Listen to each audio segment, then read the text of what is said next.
हाँ जी, hello everyone. ਅੱਜ ਆਪਾਂ ਕਰਾਂਗੇ ਜੀ ਰਾਈਟਿੰਗ ਸਟਰਕਚਰ ਬਾਰੇ। ਰਾਈਟਿੰਗ ਸਟਰਕਚਰ ਹੈ ਜੀ ਆਪਣੀ ਹੈਡ ਬੈਟਰ ਵਾਲੀ।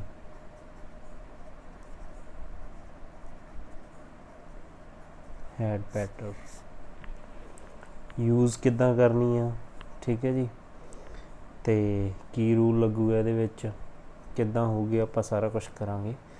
ਸਭ ਤੋਂ ਪਹਿਲਾਂ ਐਕਟਿਵ ਸੈਂਟੈਂਸ ਬਾਰੇ ਚੈੱਕ ਕਰਾਂਗੇ ਜੀ, ਕਿਹੜਾ ਰੂਲ ਅਪਲਾਈ ਹੋਊਗਾ, ਕੀ ਰੂਲ ਹੋਊਗਾ ਹੈਡ ਬੈਟਰ ਯੂਜ਼ ਕਰਨ ਦਾ ਅਤੇ ਕਿੱਦਾਂ ਯੂਜ਼ ਹੋਊਗੀ। ਹਾਂਜੀ, ਇਹ ਸਟਰਕਚਰ ਦਾ ਬੇਸਿਕਲੀ ਫਾਰਮੂਲਾ ਹੁੰਦਾ ਜਿਹੜਾ ਉਹ ਕੀ ਹੁੰਦਾ, ਐਕਟਿਵ ਸੈਂਟੈਂਸ ਬਣਾਉਣ ਵਾਸਤੇ ਪਹਿਲਾ ਹੋਊਗਾ ਜੀ subject plus head better plus verb ਦੀ ਫਸਟ ਫਾਰਮ ਪਲੱਸ ਆਬਜੈਕਟ। ਇਹ ਬੇਸਿਕ ਫਾਰਮੂਲਾ ਜੀ ਹੈਡ ਬੈਟਰ ਦੀ ਸਟਰਕਚਰ ਯੂਜ਼ ਕਰਨ ਵਾਸਤੇ। ਹੈਡ ਬੈਟਰ ਦੀ ਸਟਰਕਚਰ ਨੂੰ ਆਪਾਂ ਪੰਜਾਬੀ 'ਚ ਦੇਖ ਲੈਂਦੇ, ਜਿੱਦਾਂ ਹੈਡ ਬੈਟਰ ਹੁੰਦਾ ਚੰਗਾ ਹੋਵੇ ਜੇਕਰ ਇਹ ਹੋਵੇ, ਚੰਗਾ ਹੋਵੇ ਜੇਕਰ ਇਹ ਹੋਵੇ, ਚੰਗਾ ਹੋਵੇ ਜੇਕਰ, ਜਿੱਥੇ ਇਹ ਲੱਗਿਆ ਹੋਵੇ ਚੰਗਾ ਹੋਵੇ। ਜਿੱਦਾਂ ਚੰਗਾ ਹੋਵੇ ਜੇਕਰ ਸਰਕਾਰ ਨਵੇਂ ਟ੍ਰੈਫਿਕ ਰੂਲ ਬਣਾਵੇ, ਤਾਂ ਇਹਦਾ ਬਣ ਜੂਗਾ ਜੀ sentence government had better enact new traffic rules. ਠੀਕ ਹੈ ਜੀ, ਹੈਡ ਪਹਿਲਾਂ ਸਬਜੈਕਟ ਲਗਾ ਲਿਆ ਆਪਾਂ, ਫਿਰ ਹੈਡ ਬੈਟਰ ਪਲੱਸ ਟੂ ਨਹੀਂ ਲਗਾਉਣਾ। ਉਸ ਤੋਂ ਬਾਅਦ ਕਈ ਵਾਰ ਜ਼ਿਆਦਾ ਆਪਾਂ ਗਲਤੀ ਕਰ ਦਿੰਦੇ ਹਾਂ, ਹੈਡ ਬੈਟਰ ਤੋਂ ਬਾਅਦ ਟੂ ਲਾ ਦਿੰਦੇ ਹਾਂ, ਸਿੱਧੀ ਵਰਬ ਆਊਗੀ, ਵਰਬ ਦੀ ਫਸਟ ਫਾਰਮ ਆਊਗੀ ਐਂਡ ਪਲੱਸ ਆਬਜੈਕਟ ਆਊਗਾ। ਇਹੀ ਰੂਲ ਆ ਜੀ ਬੇਸਿਕਲੀ। ਆਪਾਂ ਬਾਅਦ ਦੇ ਵਿੱਚ ਇਹਦੀਆਂ ਕੁਛ ਸੈਂਟੈਂਸ ਸਟਰਕਚਰਸ ਦੀਆਂ, ਇਸ ਸੈਂਟੈਂਸ ਸਟਰਕਚਰ ਦੀਆਂ ਕੁਛ ਐਗਜ਼ਾਮਪਲਸ ਵੀ ਕਰਾਂਗੇ। ਇੱਕ ਵਾਰ ਆਪਾਂ ਇਹਦੀ ਜਸਟ ਰੂਲ ਦੇਖ ਲਈਏ। ਪੈਸਿਵ ਵਾਸਤੇ ਕੀ ਰੂਲ ਆ ਜੀ, ਜੇ ਪੈਸਿਵ ਸੈਂਟੈਂਸ ਬਣਾਉਣਾ ਆਪਾਂ, ਹਾਂਜੀ, ਤਾਂ ਫਸਟ ਆਫ ਆਲ ਪੈਸਿਵ ਕਿੱਥੋਂ ਸਟਾਰਟ ਹੁੰਦਾ, ਆਬਜੈਕਟ ਆ ਜਿਹੜਾ ਉਹ ਅੱਗੇ ਆ ਜਾਊਗਾ ਜੀ, plus head better plus B ਆਊਗਾ ਜੀ, ਪਲੱਸ ਇੱਕ ਪਲੱਸ ਵਰਬ ਦੀ ਥਰਡ ਫਾਰਮ, ਬਸ ਨੈਕਸਟ ਆਬਜੈਕਟ ਤਾਂ ਆਪਾਂ ਮੂਰੀ ਲੈਂਦਾ, ਸਬਜੈਕਟ ਪੈਸੇ ਵਿੱਚ ਹੁੰਦਾ ਹੀ ਨਹੀਂ। ਠੀਕ ਹੈ ਜੀ, object head better B, head better ਦੇ ਨਾਲ ਬੀ ਲੱਗੂਗਾ, ਜਿੱਦਾਂ ਪੈਸਿਵ ਦੇ ਵਿੱਚ ਬੀ ਲੱਗਦਾ, ਹੈਡ ਬੈਟਰ ਬੀ ਵਰਬ ਦੀ ਥਰਡ ਫਾਰਮ।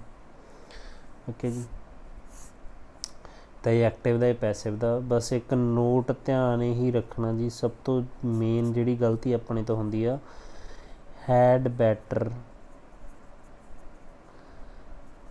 ਤੋਂ ਬਾਅਦ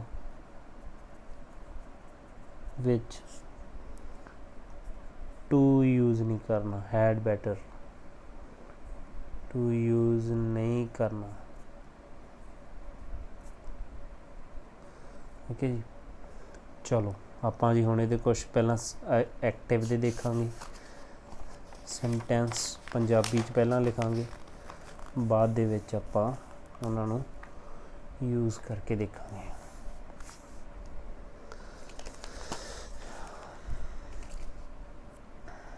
ਹਾਂਜੀ, ਜਿੱਦਾਂ ਫਸਟ ਸੈਂਟੈਂਸ ਆ ਗਿਆ ਆਪਣੇ ਕੋਲ, ਜਿੱਦਾਂ ਕੋਈ ਐਗਜ਼ਾਮਪਲ ਲੈ ਲਈ, ਚੰਗਾ ਹੋਵੇ ਜੇ ਸਰਕਾਰ ਨਵੇਂ ਟ੍ਰੈਫਿਕ ਰੂਲ ਬਣਾਵੇ।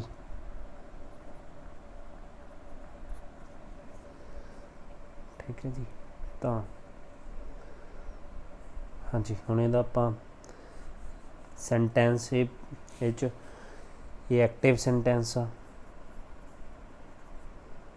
ਬੇਸਿਕਲੀ ਐਕਟਿਵ ਪੈਸਿਵ ਦੀ ਪਹਿਚਾਣ ਆਪਾਂ ਨੂੰ ਕਰਨੀ ਆਉਣੀ ਚਾਹੀਦੀ ਹੈ ਜੀ। ਐਕਟਿਵ ਸੈਂਟੈਂਸ ਉਹ ਹੁੰਦਾ ਜਿਹ 'ਚ ਕਰਨ ਵਾਲਾ ਮੌਜੂਦ ਹੋਵੇ, ਜਿਹ 'ਚ ਡੂਅਰ ਮੌਜੂਦ ਹੋਵੇ, ਪ੍ਰੈਜੈਂਟ ਹੋਵੇ ਜੀ, ਡੂਅਰ ਜੀ। ਜਿਵੇਂ ਇਹਦੇ ਵਿੱਚ ਡੂਅਰ ਹੈਗਾ ਜੀ ਸਰਕਾਰ, ਤਾਂ ਉਹ ਹੈਗੀ ਆ, ਰੂਲ ਕੌਣ ਬਣਾਊਗਾ, ਸਰਕਾਰ ਬਣਾਊਗੀ। ਇਟ ਮੀਨਸ ਇਹ ਐਕਟਿਵ ਸੈਂਟੈਂਸ ਆ। ਫਾਰਮੂਲਾ ਹੈਗਾ ਸਬਜੈਕਟ 'ਚ ਹੈਗਾ ਜੀ ਸਰਕਾਰ, ਗਵਰਨਮੈਂਟ। ਹੈਡ ਬੈਟਰ ਚੰਗਾ ਹੋਵੇ ਨੂੰ ਆਪਾਂ ਲਿਖਾਂਗੇ ਜੀ head better,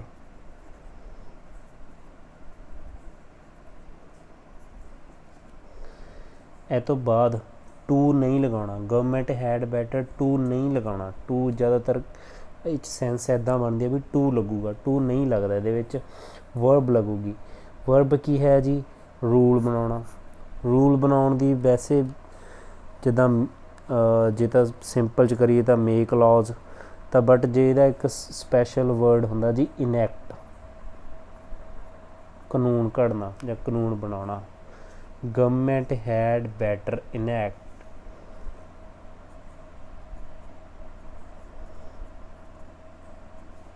stringent traffic rules। So ठीक है जी, ये हो गया।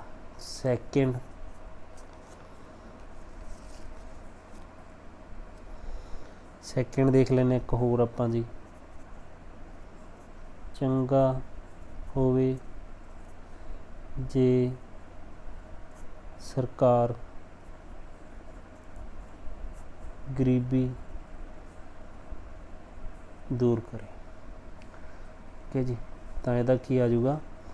डूअर अगे आ जाऊगा, जोड़ा करने वाला ये भी सेंटेंस पैस एक्टिव है जी। तो गवर्नमेंट चंगा होवे दा हैड बैटर,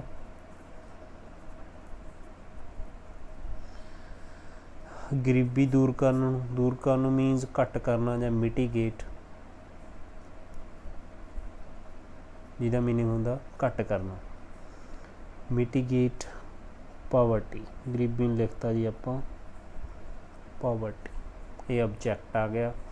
ठीक है जी, यह सब्जेक्ट आ गया had better plus first form plus subject. Third एक होर एग्जाम्पल कर लेने। चंगा होवे जे वो पढ़ाई करे।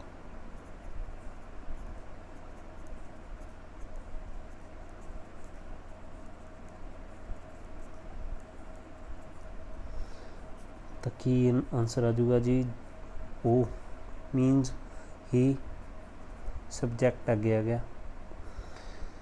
ही हैड बैटर डू करन डू स्टडी।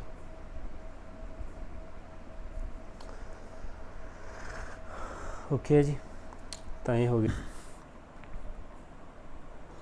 पैसिव सेंटेंस हुंदा जिहदे विच करन वाला मौजूद नहीं हुंदा। फॉर एग्जाम्पल जिद्दां पहले एग्जाम्पल होगी उही जिहड़ी आपां पहलां पिछे कीती सी उही लै रहे हैं। चंगा होवे जे ट्रैफिक रूल नवें बनाए जान। हुण इहदे विच पहलां जिहड़े पहले एक्टिव सेंटेंस कीते सी उहदे विच करन वाला मौजूद सी गवर्नमेंट, वो गवर्नमेंट आपां हटाता। इट मीनस ये की सेंटेंस हो गया जी, ये पैसिव हो गया। तो इहदा की बनूगा जी? पैसिव दे रूल कीते सी आपां ट्रैफिक रूल्स, ऑब्जेक्ट अगे आ जाऊगा, या ट्रैफिक रूल्स या नॉर्म्स।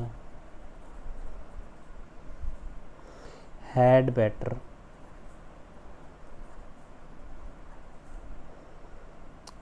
बी, ਇਹਦੇ ਵਿੱਚ बी लगूगा जी हैड बैटर ਦੇ ਨਾਲ। ਤਾਂ थर्ड फॉर्म लगूगी इनैक्टेड। इनैक्टेड ਦਾ मीनस ਹੁੰਦਾ रूल बनाना। सैकेंड ਉਹੀ ਜਿਹੜਾ ਆਪਾਂ ਪਹਿਲਾਂ ਕੀਤਾ ਸੀ, ਇਹ ਵੀ passive.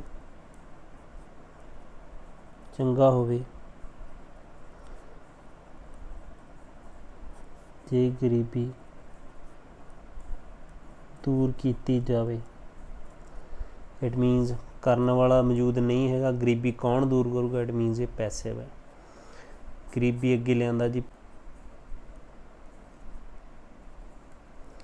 Had better be mitigated.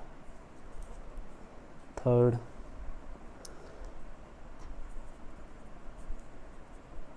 चंगा होवे जे पढ़ाई कीती जावे। तो की आ जाऊगा जी? Study had better be done. Okay ਜੀ, ਇਹ ਆਪਾਂ ਕਰ ਲਿਆ ਜੀ ਪੈਸੇ ਵਾਲੇ ਦੇ ਵਿੱਚ ਕੋਈ ਵੀ ਕਰਨ ਵਾਲਾ ਮੌਜੂਦ ਨਹੀਂ। ਇਹ ਐਕਟਿਵ ਅਤੇ ਪੈਸੇ ਵਿੱਚ ਬੇਸਿਕਲੀ ਇਹੀ ਮੇਨ ਡਿਫਰੈਂਸ ਹੁੰਦਾ। ਤਾਂ ਅੱਜ ਆਪਾਂ ਜੀ ਹੈਡ ਬੈਟਰ ਵਾਲੀ ਸਟਰਕਚਰ ਕੀਤੀ ਆ।